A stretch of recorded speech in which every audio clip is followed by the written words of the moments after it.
Mine's an obituary. Oh, God. In a good way. I'll find like the most sexiest photo I have. And it could be that. I'll put it at the end. Yeah. Yeah. Yeah. Well, thank you. We didn't even do introduction, but everyone's going to Did you want to do an introduction? Because that saves me time. Oh, we can stage one now. I'll put it at the beginning. What? And then Eva can do hers, and then mine. Oh, okay, so I'll do mine. Hello and welcome to Conversations with the Voice of Reason. Today's conversants are Eva Kurilova and Lois, the Duchess.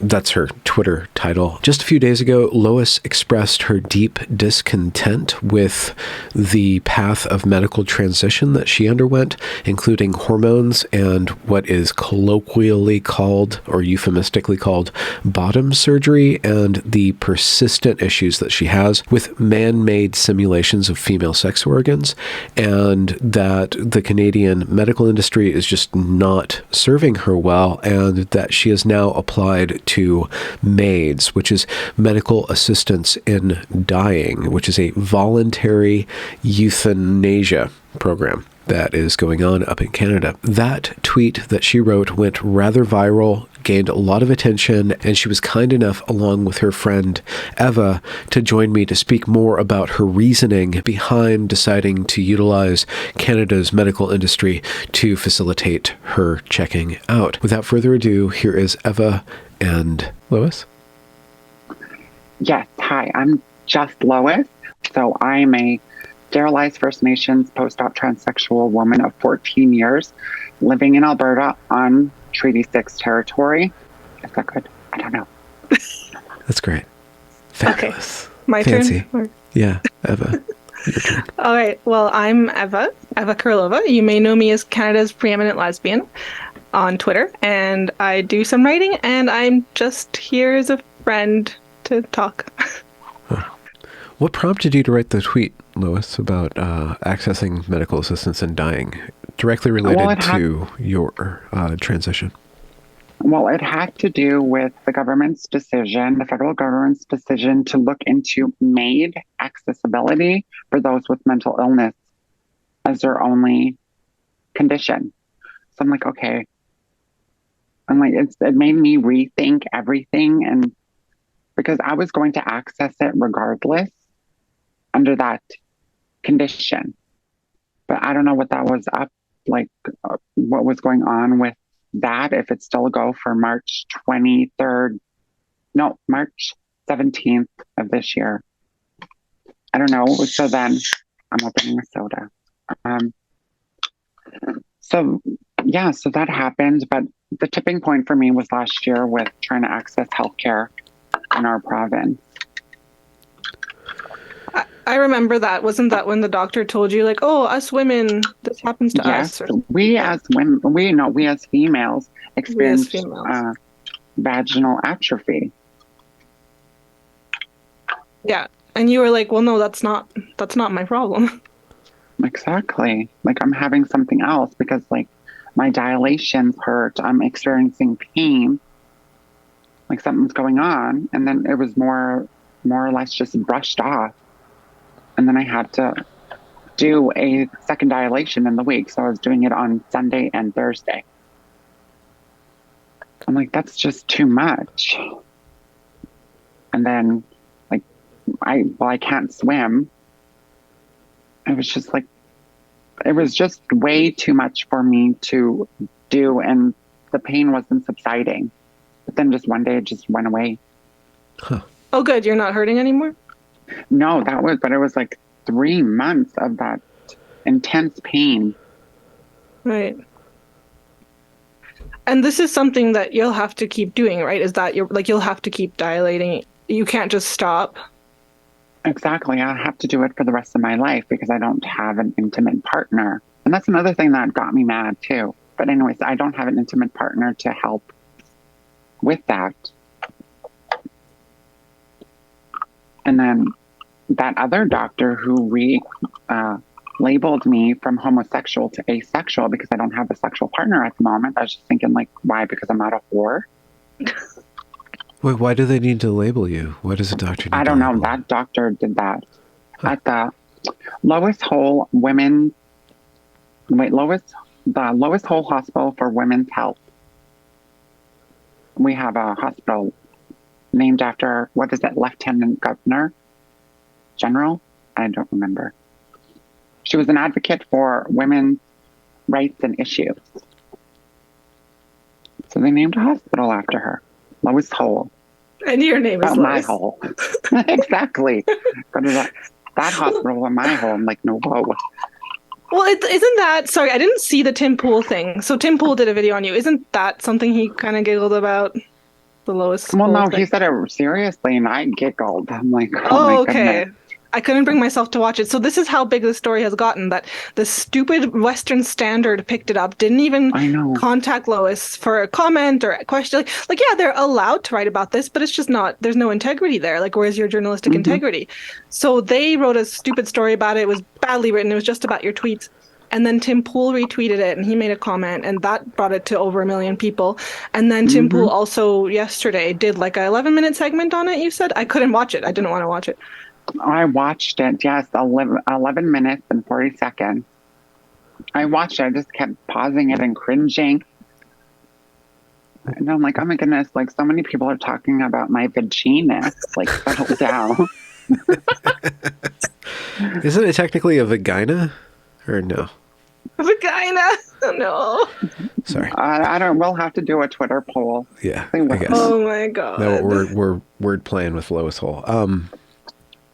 So why do you think that there's so much interest in this, and what are people getting wrong, and what's the correct way that you would have your story read? Well, I want it to be my my pinned tweet where I'm like talking about myself. Instead, they're just jumping to the end result, like what I'm accessing. I'm more than just, somebody who's going to die.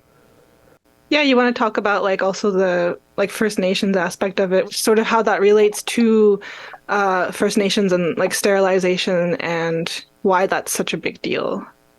The ongoing sterilization of First Nations people within Canada. Like, it's out in the open. Everybody knows about this. Like, it's every once in a while it's in the news. And it's not just the First Nations people that it has happened to. It has happened to people with disabilities. In Alberta, I think their class action lawsuit, started in 2008 and ended in 2018 or 19 for those with that were coerced and forced into sterilizations because of a disability. It mostly impacted those with Down syndrome. Yeah. Within our province. Okay. So your government has systemically, chemically castrated undesirables. Is that the proper term? Mm-hmm. Okay. Including First Nations natives and Down syndromes and other people with mental illnesses, disorders, or handicaps. And how does that tie to you voluntarily transitioning yourself? What's the connection there between? And is that happening? Is that prevalent? Is transition being put upon the First Nation people? Yes. There's a doctor in BC with over 400 Indigenous children that were in foster care. Yeah, because they're overrepresented in foster care. And he brags about how he transitions kids in foster care. So a lot of them are Indigenous. Oh, Jesus. Oh, yeah. Jesus. And then just like in Calgary Zone with the Metagender Clinic that accepts referrals from school counselors. And also Calgary is surrounded by First Nations communities. And a lot of those First Nations communities call Calgary home. And then having their children in foster care in Calgary. What's going on? Mm-hmm. Mm-hmm. There was even like the Trans Youth Can study by the Dr. Greta Bauer, who is testifying against Amy Ham in her case. She ran this Trans Youth Can study, and they followed like some youth. And what I thought was interesting, because they followed like over 100, maybe almost 200. Girls were, of course, well overrepresented, like 79% to boys, but also Indigenous kids, I think, don't quote me, like they made up a way overrepresented number. It was like 15 or 20% versus they're like 2% of the population. Mm-hmm. So that was crazy to see. Who are being transitioned or who are pursuing transition? Who were accessing care at the 10 gender clinics in Canada, who were being put on either puberty suppression or hormones. And they had a breakdown of, the girls, the boys, Indigenous, they had that kind of breakdown, and it was just so overrepresented. The girl numbers we knew, and then that was for the Indigenous kids in Canada, was kind of like showing what's obvious, and I was just like, why is this not concerning people? you know? Well, because they're accessing their authentic selves by expedient medical procedures. Yeah. But Lois, your story's a little different. You were mature. You were 18. You did this with more or less a developed person. I mean, you're more mature.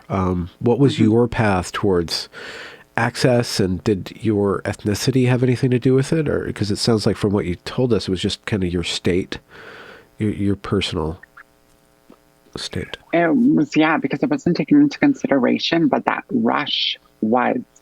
I never finished the real life test, and that rush happened because of funding cuts to the program. And it wasn't just myself. There was to be 20 to 50 other applicants that were trying to get surgeries. And that included trans men too. But I never met any trans men during the clinics. At the hospital. It was inpatient psychiatry. That's where we went. And how was the idea of vaginoplasty introduced to you? Did you find that on your own and brought it up, or was it kind of just assumed from the get-go?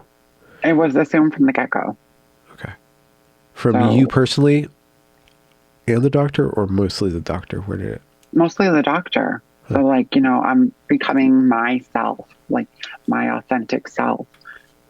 And being entrusting the doctor, having my best interests. And then, because of circumstances, if the program didn't get their funding cut, I think I would have been a different person today. But you would have been in time. We're not given more time to think this through. Yes. So, going back, and you don't have to answer or go into this as far as you want to, but what was your idea of what you were getting? Was it sufficient to just have no genitals, or was it necessary to have a facsimile of female genitals to complete the transition? What's your relationship to getting rid of as opposed to something installed? Well, that was always the case. We didn't have, back in my day, where now we're overrepresented by non-dysphoric individuals. And back in my day, it was always male to female post-op. You get the full experience, the full transition, compared to now. It was very rare. You would see on online groups, there was maybe one or two that weren't seeking bottom surgery, but had to do black market estrogen, to get black market estrogen and stuff like that, suppressants. Yeah. Because no doctor wanted to transition them, especially if they're going to keep their genitalia. Okay. And so what was your, how well, how do I say that? How educated were you about the consequences, about the risk factors, about the potential, just the lifetime of care that this neovagina or vaginoplasty, or however you want to talk about it, how well informed were you by the doctors? I wasn't informed by the specialists, Dr. Warnicki. I wasn't informed about any of that until I got to Montreal. So, it was already paid for. Everything was set in stone. You have to do this. Okay. And then that's when I found out, it's going to be a lifelong thing. Because I didn't know about the upkeep process or the maintenance for life from, going into it. Yeah. And was it, so it wasn't brought up that you could just receive an orchiectomy or just have no, a because middle? Again, that stuff wasn't dealt with back then. Huh. Because it was if you're accessing this, it's full because you have severe discomfort from your genitalia. Okay. So it sounds like it just sounds kind of uneven, like the flippancy or the ease of access that you're given from something that's so major. It's like, this is a major Exactly. medical thing. There's a lot of moving parts down there. And was it done all in one fell swoop? You were removed and then like the whole thing was just done in a day? Or Yeah, something? like it's turned inside out. There's like that one little clip I have on my account. It's like, you didn't have to cut me off. Yeah, but Oh, it's my like Lord. just turned inside out. Okay. But if like I go like this, cover my nose and blow real hard, it's like a balloon animal that pops out. Oh my god. No. Yeah, if you go deep sea diving, don't come up too quick, right? Yeah. Okay. Everyone's gonna get to see how funny you are. I know. It's great. I hope that they like from watching this that they know that I'm okay. Yeah. Yeah. I'm okay, guys. Yeah. And so how was the recovery for you? Like that was a 1-day operation? It was, and then I couldn't stand or walk for 24 hours. That was just part of it. Like I had a catheter in, and then it honestly, that clinic sucked because it's in Montreal, they speak French there. So it was a lot of broken English. And I remember the day of my surgery, like I got wheeled back in to my room. I'm like, I need my glasses. And they're like, no, you need to rest. I'm like, I'm up. I need my glasses so I could see. I don't want to get a headache. And then, so that was that. And then the evening came and I called the nurse. I'm like, I'm going to throw up. I'm going to throw up. And she's like, well, how do you know? How do I know? It's my body. I know I'm going to throw up. So I landed up throwing up on myself. And then I wasn't changed until the next day. It was just real gross. And the person I shared the room with, her name was Christina. I'll always remember her. And I'm like, I was like crying. I was freaking out. I'm like, I can't. I'm like I need to throw up. And these pressure cuffs, I don't know what they're called. For blood pressure? They had these sleeves. Yeah, well, they had these mechanical sleeves on my legs for blood pressure, for blood flow. And I'm like, I can't, like, I'm having a panic attack. I'm like, talk to them. I'm like, can you speak French? And she said, yes. And so she started speaking French to them. And I'm like, I need these off. And like, I smell like throw up. And then they're like, we can't take it off. Well, she told her in French. And I'm like, I don't care. Call the surgeon. Tell him I want these socks off. And then, so she did, and they were taken off. And then the next day, like because it was supposed to be like 24 hours after your surgery, then you stand up and walk. You stand up and walk, and like, I didn't even wait for the nurses because it was time. There was a schedule for everything. So I got up and I started walking. I'm like, screw you guys. I'm doing this on my own. So I just walked. I'm like, I didn't care. Well, this was 13 years ago, you said? 14. 14 years. That clinic is awful. They're the ones who did Jonathan Yaniv's surgery. I know. And that was so gross. And he even shared it on Twitter. Oh, God. That's when I stopped. That's when I stopped following. I'm just saying the standards. Someone like Yaniv is clearly just really mentally unwell, really, like, this is the kind of person you're going to perform this surgery on. I can't believe it. I know someone here in Calgary, too, who should have never been approved. He's a man, he has very serious mental issues, went to that clinic in Montreal, and it's just ruining his life. Like, it's just... Okay. Yeah.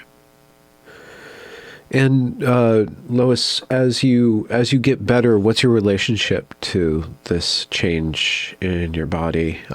Did it relieve the dysphoria? Did it was it a net positive psychologically? It did, but then the regret. I experienced regret. But how long after the surgery did the regret kick in? Immediately, because I knew when I at the bed and breakfast that I'm like, I can't go. I can't go. I don't want to do this. And even at the clinic, the day of the surgery, like I was so nervous, and they're like, don't worry, like everyone feels like this, because it's surgery. You get nervous before surgery. I'm like, okay, well, maybe that's what I'm experiencing, is that the nerve, and that I don't want to do this because of the nerve. But I'm like, no, I don't want the surgery now. I'm not ready for it. Huh. But then it happened. So then it took me, from 2009 until 2018 to finally process it the way that I should have processed it all those years ago. But that's what, 8 years? No, 9 years. 9 years. How was that process of processing for you then? Was there denial? Like, what mental state were you in over that decade?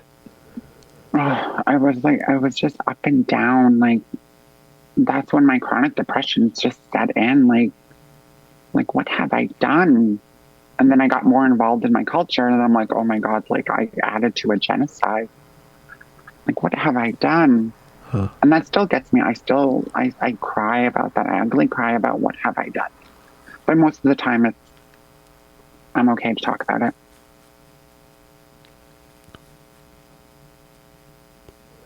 And so during that process of social transition and then the gradual medicalization of your body, did you have a counselor, a mentor, a spiritual advisor, somebody who was listening to you, somebody who was grounding you during this process? No, I was by myself, facing the world by myself, with myself. The hardest thing that I had to do was survive myself. Because like my relationship with my now ex-fiance fell apart too. So then like the worst thing that could have happened was that I was left with myself. Huh. I know. And so like, good Lord. What did you do with yourself? Threw yourself into work? Well, see, I just spiraled into this deep, dark mental state. Like how do you process what you've done? I even went back to the clinic to discuss that. Like, I made a mistake and he didn't know how to help me. The doctor who helped me transition didn't know how to help me. What did he say? Did he kind of Pontius Pilate just kind of wash his hands of you, or what? Well, he said that it's very rare to regret. Like, it was like 1% of the transgender population that regretted it. And the only one that we knew of was one in Australia. Oh. And that was in 2009. So I'm like, okay. He's like, you'll get better. You'll accept yourself. Like, you should busy yourself. That was the only appointment that I had was in 2010 with him. Until years later when I'm like, okay, like this, it's getting out of hand. I'm like, I need to like be okay with my body. I'm still not okay, but I'm okay. Yeah. Did the feeling of dysphoria ebb and flow over that period of processing? Or was it something else? It was something else entirely. It was just that like regret. Like, how do you explain the regret without... Yeah, like it's just this like this deep regret, and then with everything that happened to my people and continuing to happen to my people, and like, what have I done? I just became a statistic. I allowed myself to become a statistic. Like, it's bigger than me. Huh. But then I found peace in 2018 with that whole part, like with that intense regret. But then that regret does creep up. Like, you can't fully heal it. Mm-hmm. Because like, how do you unsterilize the Indian? What was the process of accepting and overcoming regret? What was it? Well, so I did some meditation. I did DBT, I did EMDR. EMDR helped me a lot with guided meditations afterward to allow myself to forgive myself for what of how I treated myself during that process. Like after surgery. I shouldn't have been so hard on myself. I shouldn't have wished for me to not wake up one day. I just had to be kinder to myself as I am today. I am not yesterday. I am today, and I am becoming tomorrow. So you just have to understand we're not that version of ourselves anymore. Hmm. And So that helped me a lot. Why 2018? What was like the fate, the destiny? Point.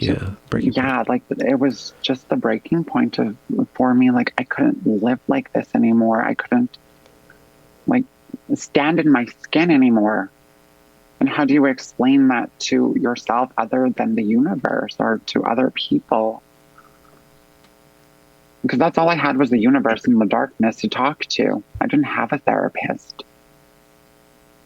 So it's just me in the darkness. And then I finally okay, I need help. Was there some moment of humility that caused you? No, actually, I felt weak because, we're supposed to have it all together. We're supposed to keep it together. You especially me. If I'm going to be flawed, it has to be flawed on the inside and not show on the outside. So then I'm I felt weak and low because I'm okay, I'm at this real dark place and I have to ask for help. How do I ask for help? So then I talked to my doctor, and then she said, go through the Healing Lodge, the Native Center. So I'm okay, I will. And then that's where I met my psychologist and did all this amazing work. So then where does MAiDs come into this, medical assistance in dying? Because of the healthcare that, in recent years, in the last couple of years, what it turned into because of the trans right activists. I blame them. I point the finger at them for the level of healthcare that I am receiving, for it being so dehumanizing, degrading, and dismissive to somebody like me. But then there's so much what about the other post-ops in our country? What kind of healthcare are they receiving? It's not just myself. It's just it's bigger than me. But then it's okay, I'm experiencing this within my province. I shouldn't have to be going through 3 months of pain with no referrals, and instead of it just being we as females experience vaginal atrophy. Well, no, I need you to believe in biological realities here. I'm not female. And then, what does my pronouns have to do with an interaction that is one-on-one? Or what does why do you get to redefine my sexuality? And then it's garbage. It's too politically woke. It's an institution that's captured by gender identity ideologies. Thank you, Eva. And so you're not engaged with doctors who can take you and your body seriously enough to pinpoint the problems going on as a result to what they did to your body. Where would I access that healthcare? See, I'm coming from on reserve. I have to go off reserve to access healthcare. And then so many doctors are captured by the Rainbow Initiative. I wish I had written that down. It's either the Rainbow Initiative or the Trans Health Initiative. So I'm oh my goodness, where do I actually see a doctor that believes in science, that believes in reality? Because the first ones that I see are my primary doctors or an ER doctor or ER nurse. Do I go to a bigger city? Which specialist do I see? because I was referred to the gender clinic where it's just nonsense.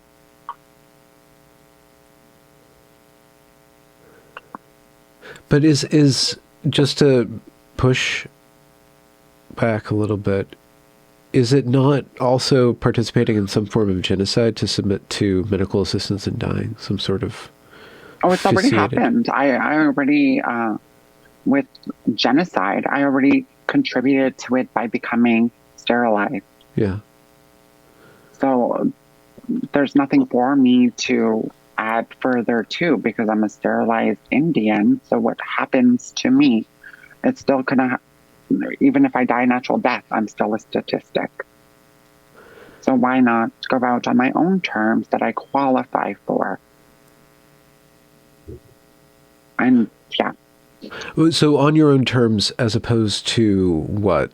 Living a long, boring life with a high possibility of having the vaginas collapse with no help, no health care. So when it collapses, then I go to the gender clinic to get reconstructive surgery. Like, why aren't I able to have preventative measures happen before that happens? Okay. Like, I'm doing everything that I can. I'm doing the maintenance required. And then, yes, something happened. I experienced depth loss, so I had to add a second dilation, which was extremely painful. But then it corrected itself one day, and I'm like, okay, I'm good for now, but where do I go next time?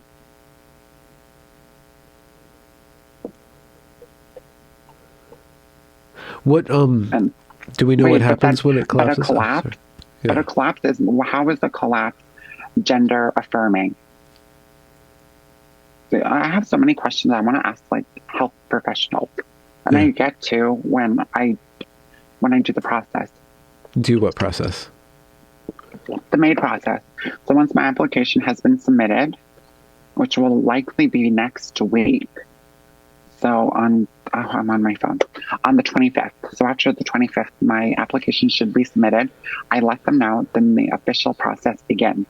It's a 90-day process with their professional, with their assessment team. So I don't know what it looks like. I don't know who the doctors are or psychiatrists. So it starts. It's just a 90-day process. And then whatever after that, then the date could be picked. I can either opt out at any given time. There's no pressure. Nobody's pressuring me. This is just me, myself, and I. Yeah. And then it's like so sad that, that I'm like thinking of Eva. She's witnessing one of her friends. I'll get to talk to you. I know. I'll talk you out of it. So. But like, even with my family, I'm like, this is my decision. There's like you just witness and let's make memories. Huh. I want to make memories. You said long, boring life. Do you feel like you don't have anything to contribute beyond genetic reproduction? Is there? No, I would see if I had. In Canada's woke culture, good Lord, you see how we're still disenfranchised, like as First Nations people, unless we toe, the line. And plus, I don't want to get old. Who wants to get old? I'm going to be 35 this year. And good Lord, I'm turning, like, my face is going to be 25 again, like it has been for the last 10 years. You don't look 35. I know. It's because of magic. I magic. What's the difference between accessing MAiDs and just doing it yourself? Is there a distinction there? One is just suicide. Yeah. Suicide without dignity, and the other one is with the dignity. And it could be performed by nurses injecting you. So, like, you're not holding a button. you could just allow them to administer the treatment. Then you go to the land of whatever. Huh. See, and I believe in the afterlife, so I'm like, I want to see everything at once. Yeah. Well, I'm confused about the word dignity. What's more dignified, using a doctor rather than... Well, because like you get to like drift off into sleep. Yeah. So instead of like harming yourself by cutting yourself or hanging yourself, like, and then having somebody find your body, like that's very traumatic for the people that are finding your body. Yeah, it is. So at least you're in a safe environment and you get to go on your terms.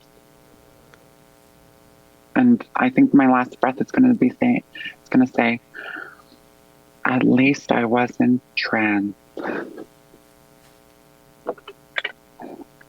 So Don't you cry? Are you crying? Don't you cry? I'm remembering something that happened 3 years ago. Just a terrible story. I don't want to say it, but... Did it happen to you? Oh, a 15-year-old that I know, that her parents found her. And the anniversary just was a few days ago, so... I know it's hard. Especially to go that way. And like even, well, that's what happened last summer with my cousin. She committed suicide after she was gang raped. And like that was intense. And then now her family, my cousins, are seeking justice for her. And the justice system's just so flawed. It's just intense. And then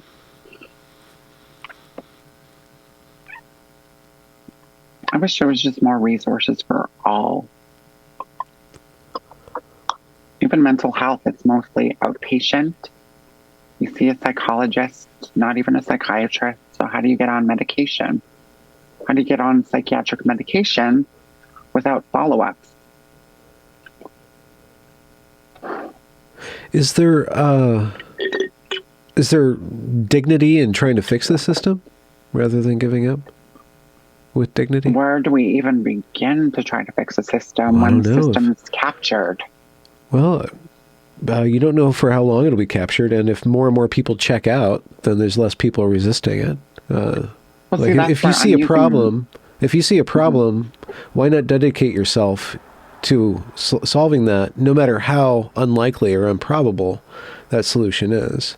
Is there not dignity in dedicating your life to fixing the fucked up world? Well, that's what I've been doing for the last for the last 5 years, since 2016. Wait, that doesn't make sense. 7 years.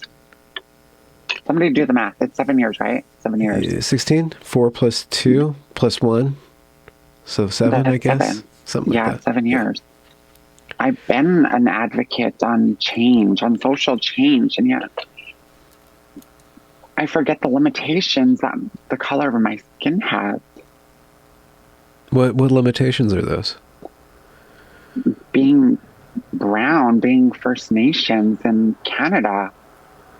Well, but you're articulate. When you walk into a room, do you feel people ignore you or discredit you when you walk into a room, when you start to talk to people? This whole trans debate, they'll find the most oppressed, and that's a white male.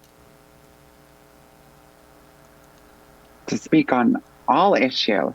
It's like this, like their trans identity gives them the right to speak on all issues. And I think Eva can attest to that. The Montreal, especially like the Montreal shooting and the guys they've had talking about it the past 2 years. That's what I was thinking of. Yeah. They even get to speak on that. They even get to speak on women being shot. So, because of advocacy, I started in 2016 with Dr. Warnicki, because he wanted me to channel my regret into advocacy. So I started advocating for better transgender healthcare within our province of Alberta.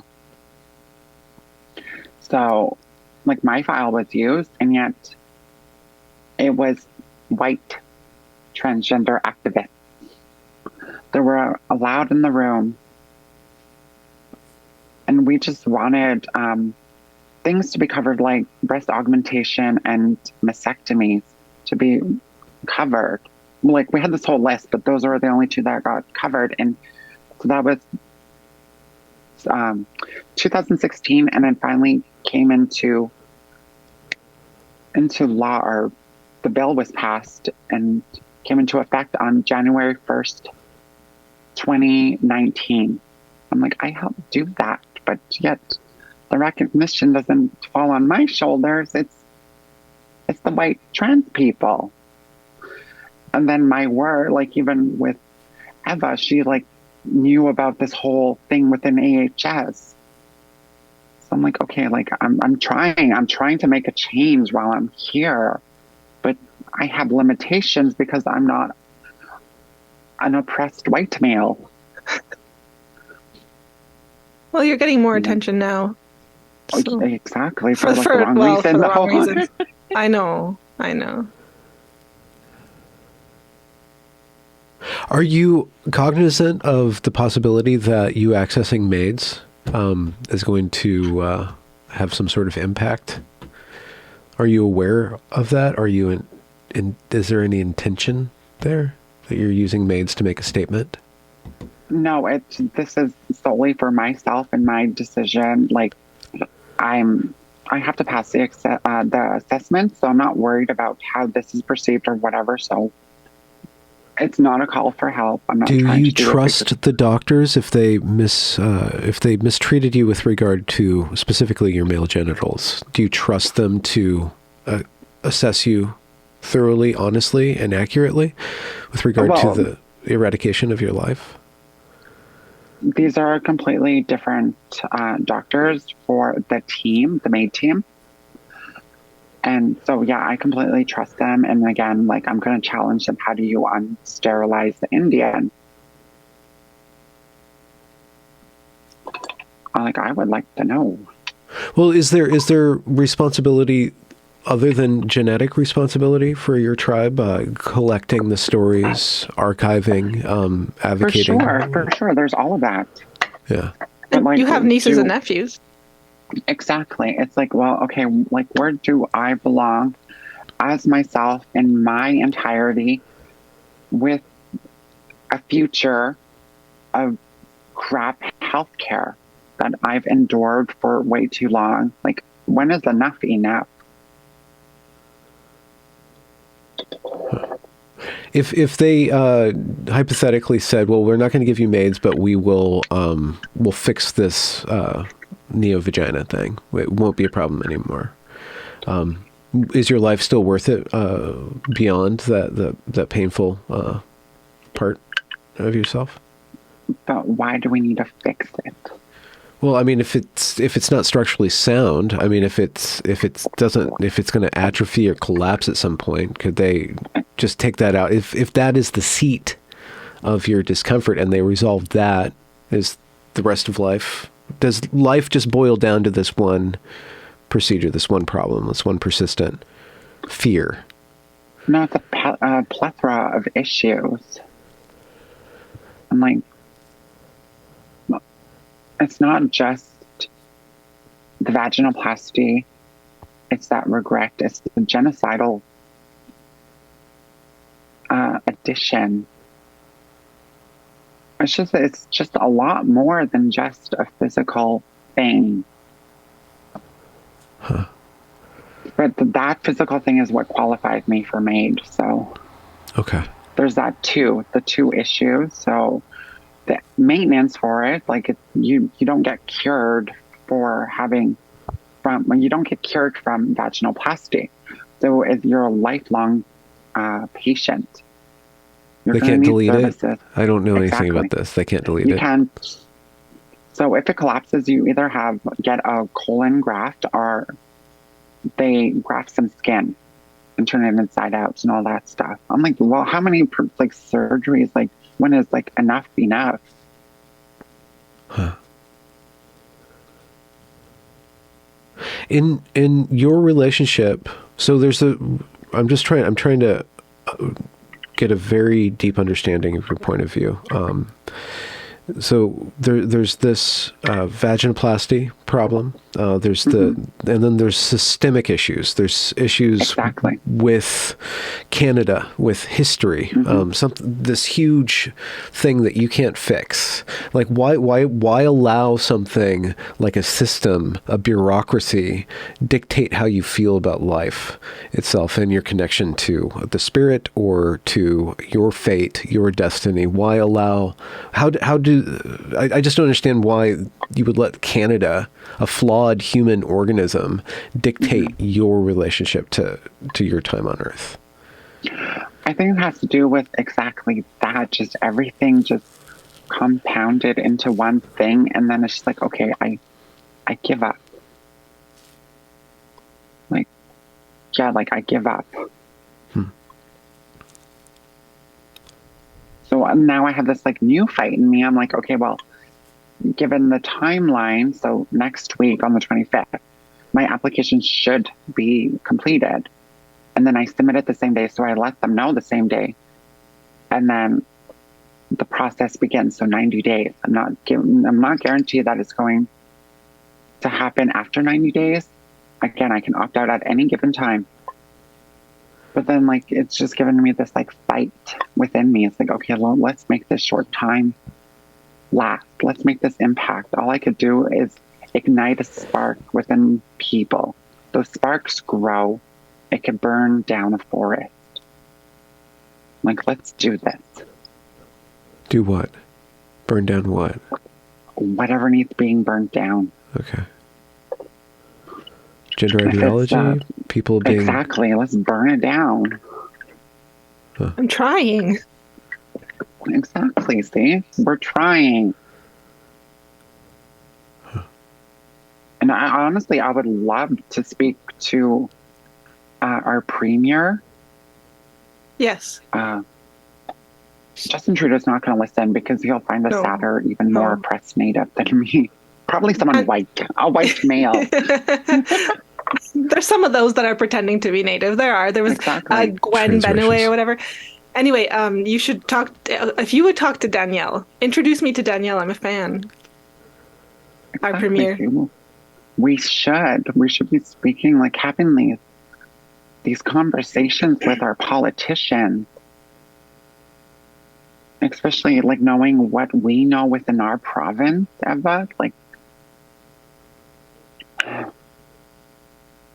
all I can do is use my story to the best of my ability to help spark conversation. Yeah. If you're denied, are you going to reapply or go somewhere else until you get the result that you want? I'm not expecting to be denied, but if it happens, then I will contest it or petition it. If it has to go to higher levels of government or court, then so be it. Huh. You're going to fight to the death. Yeah. Well, I'm still doing everything else at the same time. Yeah. So, facing death voluntarily, what's the priorities in life? How does life prioritize itself? So I have appointments. I make sure, like, my schedule, like, I shared my schedule with you. Like, that's how it looks for the foreseeable future. The weekends are reserved for family and me time. So self-care. So I'll do my face masks, stuff like that. Dilations. And then it's about making memories with my friends and family. Because I don't want them to see me sad, like see a version of me that's sad. And nor do I want them to be crying all the time, like, and regret that time that they wasted crying. When I'm gone, when I can no longer say, like, it's okay, I'm okay. Eva, do you have any questions? You better not cry. She ran off camera when she was crying. She was very considerate. I'm better now. Yeah. Oh, just that it's not going to happen anytime soon because we have a lot to do. Exactly. So, and we're also going to meet, and I'm going to talk you out of this, so that's no worries. And but I mean, I don't. It's not to say that I control you, but be prepared for a plea. But lots to do until then. So exactly. What do you want your legacy to be, Lois? How do you want to be remembered? Kind of a cheesy question, but that's up to you people, the audience, the viewers, the witnesses. Yeah. You get to decide that. I'm not going to be around to decide that. Yeah. Because I have a different legacy when it comes to my family. And so what's the public legacy, or what's going to be perceived as mine by the public? That's not a me problem. Well, I mean, you don't want Tim Pool misconstruing your story, or the Western Standard, whatever the Western Standard, or whatever. We are going to work on something. We are going to write a story. Yeah. We're going to set the phone to record and just talk, and then I'll write it up. Exactly. And then what's that other thing? So many people are like, you should write a book. I'm like, when do I have time to write them? I don't even know how to ask myself questions that need answering. It's going to have to be an outside source that's asking questions so it could be written down. Well, every MAiD's application should come with a free ghostwriter, right? It should. That would be fun. I would tell my story of how it started in 1940s Nazi-occupied Austria. Okay. And how that circumstance happened to get me here today. I didn't get a chance to pick my grandparents, but yet here I am. I was telling Tara last night, I read your text and I was like, look at this. This is the beginning of an amazing story. It started in 1940s in Austria. It's my grandpa. And then he came over and I was like, oh my goodness. It's a very good story. I know. It would be just...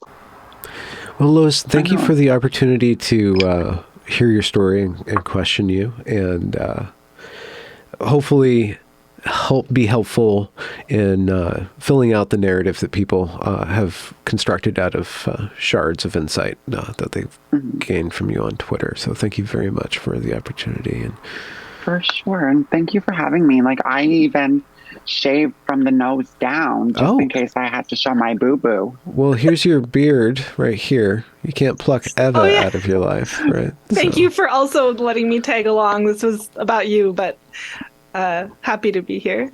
Yes, I'm so happy to finally actually have like a conversation that's longer than like an audio clip. Yeah, me too. Me too. I mean, we talk all the time, but this is way cooler. Exactly. It is. With an imaginary audience to boot. Exactly. Oh, right. I forgot there's going to be an audience. Yeah. Yeah.